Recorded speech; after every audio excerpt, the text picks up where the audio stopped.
Hi everyone, happy Friday. I think I'm live, fingers crossed. So, welcome to this edition of the Coffee Chinwag Show. Every day this week from Monday to Friday, I've been going live at 3 p.m. British Standard Time and speaking to an inspiring female entrepreneur on topics that I'm super passionate about. Today, I'm going to be chatting with the amazing Megan Winkler, and we're going to be chatting about marketing for heart-centered entrepreneurs. So, a topic that I'm super passionate about because I don't know about you guys, but I'm so over the traditional marketing of old, the aggressive hype, scarcity style tactics. They just really make me feeling yuck. So I'm really excited to get Megan up on the stage. So before I do, I just want to say, going to stick up my banner. Put in the comments if you are here live today and let us know where you're joining us from in the world. And if you're watching the replay, just stick in hashtag replay. I'm always curious to see who looks at these after we've done them.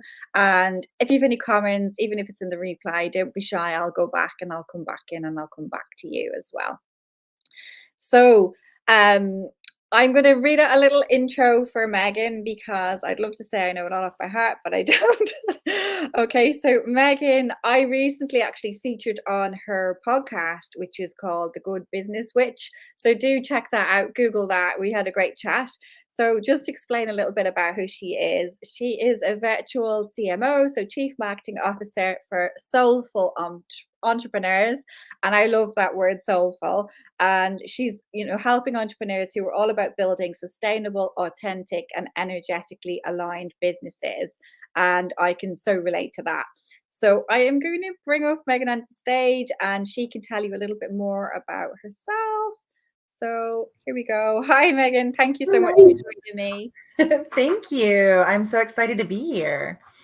I gave you a very short intro, so I don't know if you want to describe a little bit more about who you are. And I know you're based over in North Texas with your Mhm. partner. If you want to just tell us a little bit more about you. Sure, absolutely. So yeah, I'm Megan Winkler and so happy to be here. First off, I love chatting with you, Jennifer. Any chance we get to connect is great. And yeah, and I live just north of Dallas, Texas, and I am all about doing marketing a different way. I started over a decade ago as a copywriter, a marketing copywriter, and my role was to create copy that didn't feel markety. Like we would Yeah. actually, like, marketing is not really a word, but that was the word we used. And so that really informed a lot of who I am to this day, as well as honestly, and I just put connected the dots recently. My dad was in sales, his father, my mom's father. Like I grew up around all of these salespeople who were all about connecting and building the relationship. And they weren't about the fast deals, they were about the long-term deals. And Yeah. I did not realize until recently when I really started kind of digging into my personal history, just like, oh, wow, this is where this comes from. So I absolutely hate grody marketing tactics. And I decided, you know what? I'm going to do it a different way. And I love it. And my clients love it. I love the sound of it. Seriously, it's something that I want to explore more because I have found myself in the past like mimicking other styles of marketing, and it just makes me feel gross. I absolutely hate all the cart closing emails, 24 hours, 48 hours, 1 hour, 30 minutes. I absolutely hate it. It's Mhm. just not an alignment with who I am as an individual or energetically. It just feels absolutely gross. So I'm really keen to learn a bit more myself. And I can see we've got one comment, which is great. So it's nice to know. Oh, hello. Hi, Dana. So Dana was on with me yesterday. And we, the three of us, myself, Dana, and Megan, we all belong to a network called The Advance, for experts, coaches, consultants, trainers, and service based online entrepreneurs. And actually, I had a live chat yesterday with Dana on the power of case studies. So if you've not seen that, check out the replay. And I know that Devon, Dana and Megan have collaborated, Mhm. and Dana has done a case study for Megan. Yep. So if you want to see an example of one of Dana's case studies, check out Megan's, and then you can learn a bit more about Megan as well. So a nice little bit of connection there. I love that. So thank you for joining us today. And if anybody is listening and they've got any questions at all for Megan, don't be shy, or any feedback, stick it in the comments. So I'm going to jump right in with the first question, Megan, and it's basically, what is the best way to market your offerings? Well, it's so interesting because you actually kind of touched on this. You're talking about everybody is like, there's this formula that's out there that is this like super, I guess I'll say strict. It's kind of like a strict funnel system. It's like, you do this, you do this, you do this, you do this. And then there's the, 24 hours. Oh, we're closing in 8 hours, all this. And the thing is it does work. But for me, I feel like building relationships and connecting with people is the best way to market. And it's not so much these scarcity tactics. And don't get me wrong, like, there is legitimate scarcity. Like, if your program starts on a certain date, there is a timeline there. But Yeah. more often than not, I think we've all seen these, the carts. It's like, oh, it's open for 24 more hours. I'm like, yeah, I'm sure it is. I bet it's probably open for 24 more weeks. Let's be honest. Yeah. But yeah, building those relationships and really getting to know people as people first, and then as business owners second, is just so valuable. And the reason for that is there's multiple reasons. So one is, through referrals. So you mentioned the advance, and yeah, I mean, Dana and I have worked together she created a case study for my business, and that has brought me in some new business as well already. And like, we met in a networking group in the advance, right? And you and I met in the advance. And so you never know who you're going to meet when you're out and about and you're just being yourself. So that, I think, is super important. And then another thing is that I have people that come to me. I have clients that come to me. They have one interaction with me and they're ready to go. That is super rare. Yeah. What is far more common is that these people will be interacting with you over months at a time. I have a new client who I have known personally for, I think, 3 years at this point. Yeah. And she's been following my podcast and all these things. And she was ready to finally jump in. But if we didn't have that relationship and we didn't, chat about our kids in the DMs and stuff like that, I don't know that she would have gone with me, because she would have found somebody else that she trusted, with her business and such. So yeah, for me, connection and just building relationships is number one. Definitely. And I like that you said that it's not always like a quick win. A lot of people think marketing, or even going on LinkedIn and sending out messages, that is such a quick win, but it's not. It can take time. And I've had people reach out to me after 3 years of never engaging with me, and just, it was actually people that I knew from real life networking, and then they were like, we've been watching all your posts, blah blah blah, really great, we want you to come in and help us with our strategy. And I was thinking, you've never once liked a post or engaged. Mm-hmm. So, but people are always watching, and your content is a great way to build that trust and connection. And I think if you've got that content right, by the time people do reach out, they're pretty much ready to work with you anyway. Mm-hmm. But it does take a lot of touch points these days, doesn't it? So it does. Before. Yeah. No, you're absolutely right. And I mean, seriously, you also mentioned something that I think is really important, is that we never know who is watching. And, one of the best ways we can create that connection is just kind of showing up and being ourselves online, quite honestly. Exactly. People. Exactly. And because we were chatting briefly before we came on live today, and I'm sure a lot of people think, Jennifer's a LinkedIn trainer, why is she having all these conversations on different topics? But it's because I am a human being and I am passionate about different topics, Yeah. I'm definitely passionate about marketing in a non-yucky, icky way that just is in alignment with my heart. And I love that word that you've got in your bio, soulful, because, my business is so much more than just accruing customers and earning money. It's about having, working with your dream customer that lights you up and you actually connect with and you get on with and you have fun, you can have a good time Mhm. and make an impact in the world. So there's so much more than just getting customers for the sake of getting customers. It's about connecting with the right people, because Yeah. if we're not attracting the right people, it's not going to be a nice experience. It's true. Very true. Yeah. Yeah. Yeah. So I'm going to jump into another question for you now. So the second one is, should business owners try to be on several social media platforms at the same time? No. I can't tell you. I think just about every single person that I have worked with, business owner I've worked with, has come to me at our first meeting and said, I'm on Pinterest, I'm on Instagram, I'm on LinkedIn, I'm on Twitter, I'm on Facebook, and I can't keep up with all of them, and I'm trying to learn TikTok. Oh, no. Honey, I can't keep up with all those. And no, I mean, the thing is I approach this a little differently than a lot of marketers would. I think a lot of marketers would be like, oh, where are your ideal people? My first question, that's my second question. The first question is, which platforms do you like? Because Yeah. if you like being there, then you'll be there. And if you don't, you won't. I personally do not like Twitter. I have a Twitter account and I think I updated it 6 months ago. And it really is just kind of like, I think my Goodreads is attached to it. So basically, it's just like a book review feed. Yeah. But I don't use it for my business. I always recommend 2 to 3, 3 at most. Yeah. Or if you want to be in all these places, by golly, hire out for that. Yeah. So, I mean, I definitely hired out for some Pinterest work earlier in the year, and that was great because I didn't touch it. Don't try to do it all yourself. Yeah. It's too much, isn't it? And Ooh. I know from experience, when I first launched in business, I wasn't focused solely on LinkedIn. I Mhm.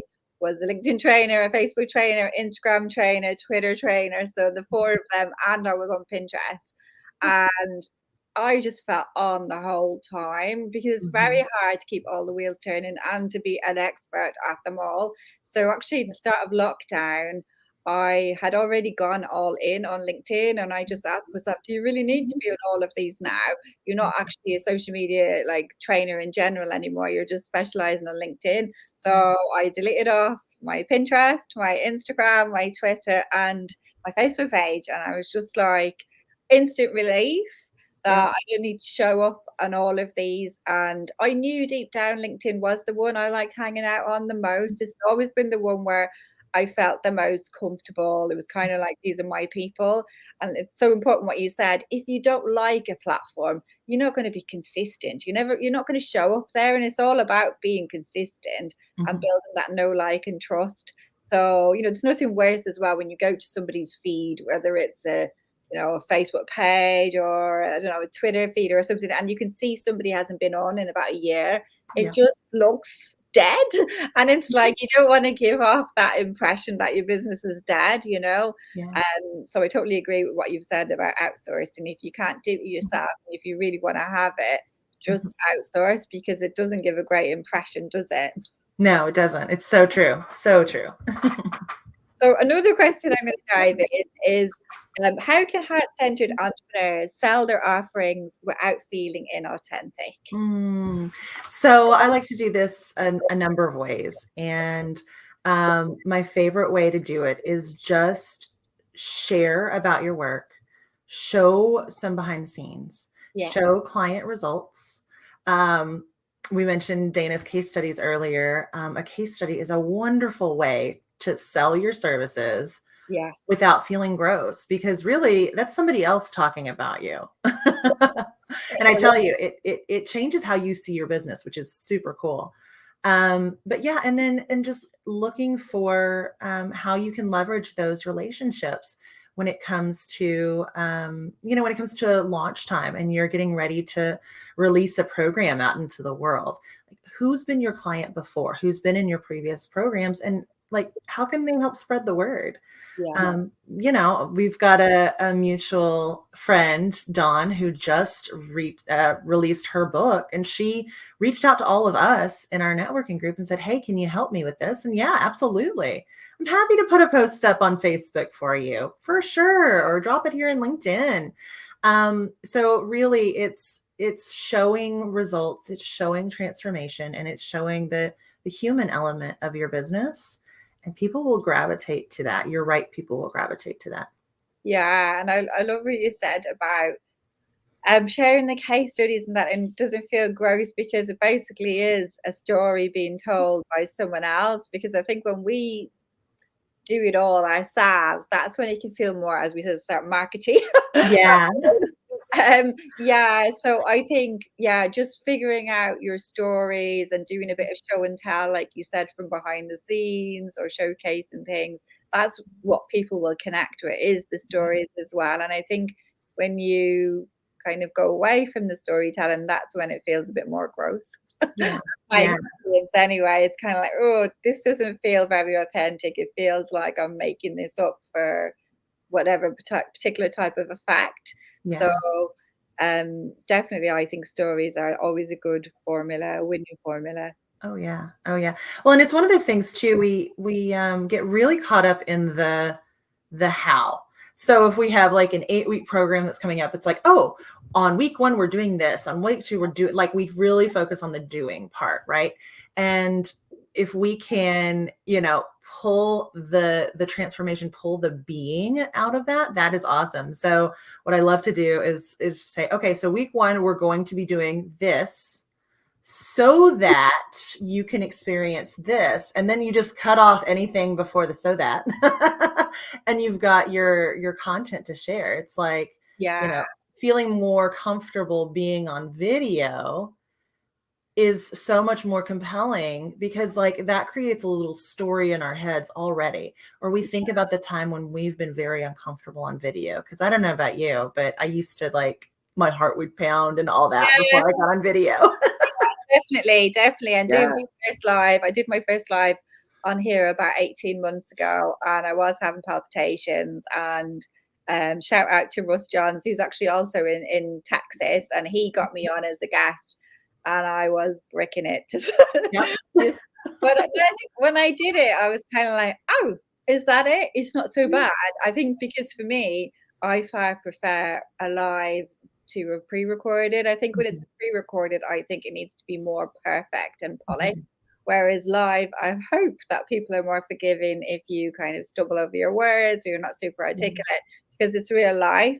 Mhm. So yeah, but I totally hear you. If it's any pre-recorded video, it's ugh, to me, and that it doesn't feel authentic to me as well.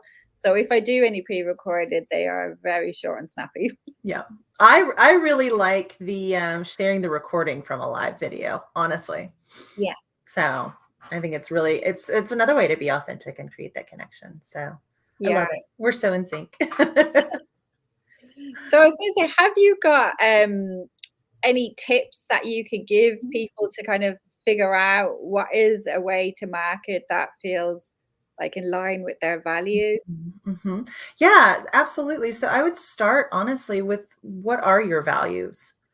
And a lot of us, we got into business and we started building, and we didn't really stop to think about what our personal and our business values are. And so if your value is, authenticity, then, explore, like, how could you be authentic? Does that mean, like, maybe that means showing up without makeup on for a live somewhere, or maybe it doesn't, and that's okay too. Like, maybe your authentic self is fully made up because you love playing with makeup. Yeah, Super cool. I'm not here to define what your authentic nature is, yeah, but figuring out kind of like what your values are first will help you to figure out what your marketing style is. And if you really sit down and you think about it, and it's like, okay, is your marketing style more like off the cuff, like you're just trying to create that like on the go vibe, or would you do better to schedule some stuff ahead of time?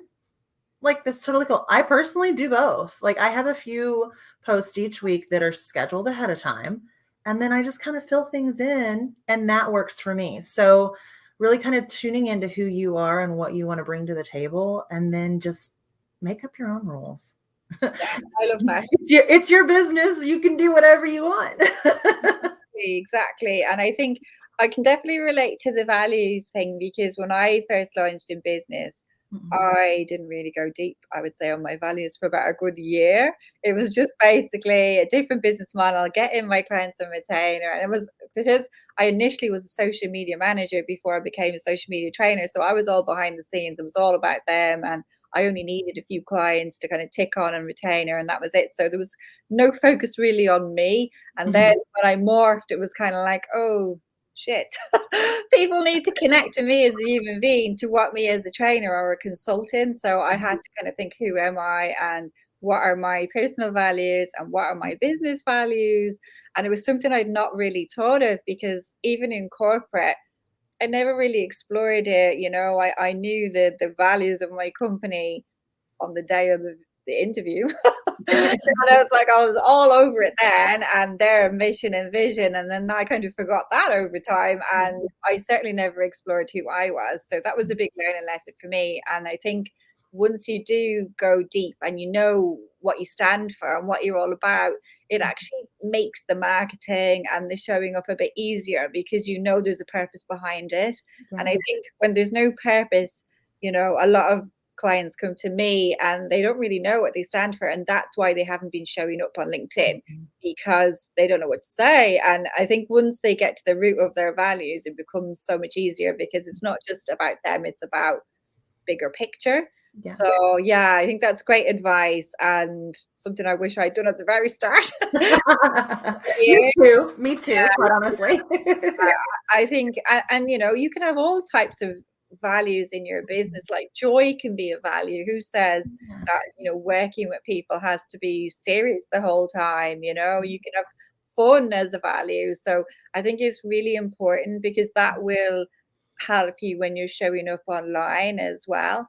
Oh, yeah, absolutely. I mean, playfulness is one of my business values and personal values. So I show up to LinkedIn Live with big hair and, crazy jewelry, and this is just me, and there's a playful streak to it. So yeah, it's joyfulness and happiness, like you were saying, like not everything has to be serious. Just because it's business doesn't mean we have to be Yeah, yeah. very poised and, all that. I was going to slightly go off tangent. It's still Yeah. the same topic, but I just want to say, like, I read a book during lockdown, and I'm just going to give it a quick shout out because it was the first book on marketing that I read that made me go, "Oh, thank God!" Something that I can relate to that is not just about this icky, aggressive, and sorry guys if you're listening, masculine style of marketing that does not align with me. So I don't know if you can see this. I'm just gonna put it in the screen. So I'm gonna Ooh. to Sarah Santa Croce, who is another LinkedIn trainer. She's based in Switzerland, and she wrote this, The Gentle Marketing Revolution, and she's about to release another book called Humane Selling. And it's all about what we're chatting about, like just a more gentler approach, Mhm. kind of integrity based than the previous marketing. So if anyone is listening today and they're still a bit unsure, and you too, Megan, I can fully recommend like this. Honestly, I read it and I was like, this is amazing. Yeah. I need to do more of this because it just feeds my soul more than the other tactics. And yeah, Mm. shout out to Sarah because she's going to be coming on a live in about a month when she's launched her new book. But yeah, that was the first book I've ever read on marketing that didn't make me feel sick. Yeah. Yeah, I understand completely. Right? And there's nothing wrong with a masculine approach to business. I prefer a more feminine approach, and quite honestly, a pretty balanced approach. So I think that there's some really great things about like the masculine structure and strategy and all that that then allows for a lot of freedom for our feminine flow and creativity, and a softer but very solid approach to it as well. Yeah, definitely. Exactly. It's like a blend of the two. And for me, like marketing, I am firstly an introvert. secondly, an empath.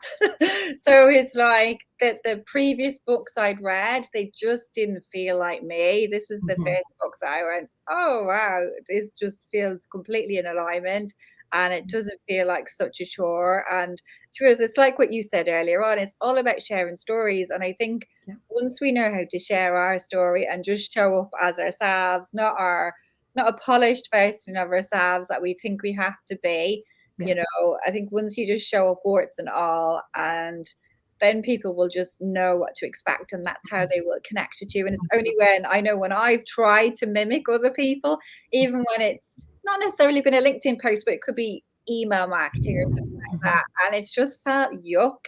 And it's the emails that I've sent that have been like a real story about me and Mhm. a bit of vulnerability and showing up warts and all, they're the ones that get the traction, that get the responses. The other marketing style ones usually get no response. Yeah. Agreed. Same experience here for myself and my clients. Absolutely. Yeah.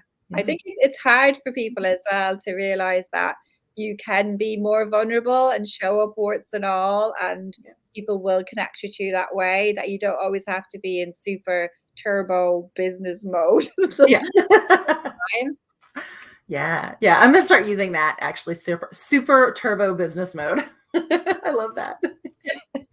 So I was going to say, if anybody's got any questions for Megan, don't be shy. If you want to know anything about this way of marketing, do reach out to her because Mhm. she's amazing. And as I said at the very start, do check out her podcast, The Good Witch. It's amazing. We have a podcast on there chatting about all things LinkedIn. So do Google it. I'll try and find the link and I'll stick it below as well. So I know we're nearly approaching the half an hour. So I just wanted to say, Megan, what is the best way for people to get in touch with you? What is your preferred platform? Absolutely. So my two big platforms are LinkedIn and Instagram. So I'm probably tagged here somewhere in LinkedIn. Yeah. But you can find me at the Megan Winkler on Instagram, and that's where I really love to play. I love the photo and video element of it. It's just fun for me. But you can also find me at meganwinkler.com, and that goes to all the different places. But yeah, tune into the Good Business Switch. Especially, I think actually your episode comes out on Tuesday. Oh, that's good timing. Yeah. That's good timing. And I was Yeah. going to say to you, so what kind of clients do you work with, Megan? Like, how long do you work with clients as well? Can somebody come to you for something ad hoc, like a small project, or is it longer term commitment? Yeah. So I've got a couple different ways to work with me, and they are all month to month Okay. packages. So, and that works out really well. And my clients tend to stay around for years, so which is so wonderful. But yeah, I offer monthly strategy sessions with support through the month. I also offer full scale marketing management done with you services. Again, that connection. So I'm going to look to you to help me, connect with your people. Yeah. And yeah, and next year I'll be launching some courses and really looking forward to that as well, so that I can help more people and get this way of marketing just out there more than it is right now. Yeah, definitely. Because I think we need lots of different types of Mhm. marketing so that people can resonate with it more. And if you are a small business owner, no matter how amazing you are or what you do, like if you're lucky to get constant referrals, that's amazing. But if not, you're gonna have to do marketing. Yeah, And exactly. so, you know, it's you really need to, and that's the one thing I learned as a business owner at the very start. You know, I remember launching my website and going, ta-da! Here I am, I'm launched. I was expecting everyone to be messaging me, and then it was like, no, oh, I have to actually promote myself and let people know that this website exists and tell them about it and learn about marketing and learn about selling. And it is part of the modern world, especially if you're online. Yeah. So you really need to find a way that is going to suit you and your personality and your business goals and your Mhm. calendar goals, or outsource, as Megan said at the start, you know. So yeah, um, I cannot recommend Megan highly enough. So Thank do you. reach out to her, follow her on LinkedIn, connect with her on LinkedIn. and don't be shy to reach out and ask for help if you need that strategy with your marketing, because we all need it. It's true. It's true. We do. Thank you so much, Jennifer. Well, thanks so much for joining me today. And this was the last of my series, so I'm really happy to end the week on a high with you, Megan. And if anybody's watching and you've missed the other 4 days, check out the replays or DM me. All the replays are. I'm going to actually do a group post, I think, probably tomorrow, and I'll do all the links, but you should find them as well on my company page. And if you're a female entrepreneur watching, I'm just going to do a little banner change here for a sec. I have a networking group on LinkedIn called Networking Tips with My Super Connector, and I've been sharing all the replays in there. So if you're a female entrepreneur, come along, join that group. It's a way for us to continue the conversation. And yeah, that's it. Thanks for listening. Thanks for watching us, and wishing you all a lovely Friday and a happy weekend. And thanks again, Megan, for being such a great guest. Thank you. Thank you.